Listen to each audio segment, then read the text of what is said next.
La première fois que les raïs algériens aperçurent au bout de leurs lunettes d'approche un pavillon à bandes rouges et blanches, au coin bleu parsemé d'étoiles, ils furent certainement bien embarrassés de lui assigner une nationalité. Mais ils n'étaient pas hommes à se préoccuper de si peu, pour eux ce pavillon annonçait la présence de chrétiens, donc, le nouvel et mystérieux étendard était d'aussi bonne prise que les autres. Telle était la logique de l'époque. Et sans plus de cérémonie, ils traitèrent les nouveaux venus à l'égal des autres. En but aux agressions des Algériens, dès leur apparition dans la Méditerranée, les Américains reconnurent la nécessité de composer et ils traitèrent avec le sublime chef de cet État. En 1795, il intervint donc, entre la régence d'Alger et les États-Unis, un traité par lequel ceux-ci s'engageaient à payer un tribut annuel de 12 000 sultanis d'or, soit 64 800 francs.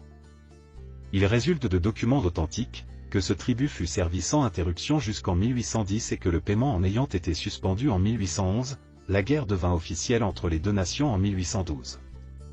Cette rupture amena une escadre américaine dans la Méditerranée en 1815, et un document algérien rapporte ainsi le résultat de cette expédition. 8 navires de guerre américains ont rencontré une frégate et un brick algérien et s'en sont emparés.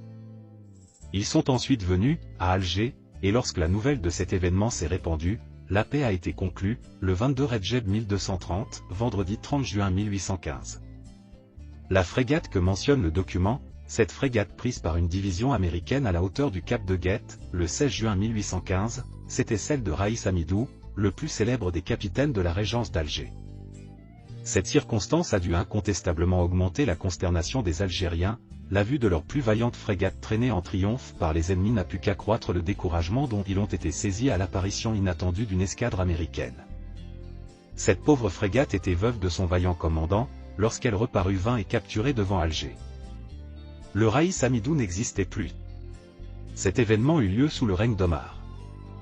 Ce pacha fut malheureux, sous son règne les calamités fondirent sur Alger, le Raïs Amidou fut tué, les Américains dictèrent une paix humiliante, la peste désola la ville, les Anglais bombardèrent Alger.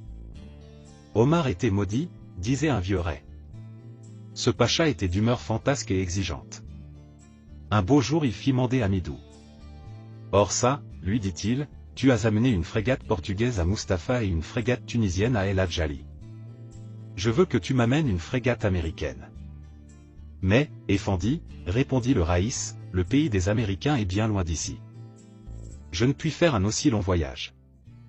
N'importe, reprit le despote, va toujours. Et Amidou, autant pour obéir au pacha que pour chercher une bonne aubaine, prit la mer, accompagné du brick portugais, auquel il fit suivre une autre route peu de temps après son départ. Après quelques jours de navigation, les vigies signalèrent une escadre dans l'ouest, venant à contrebord.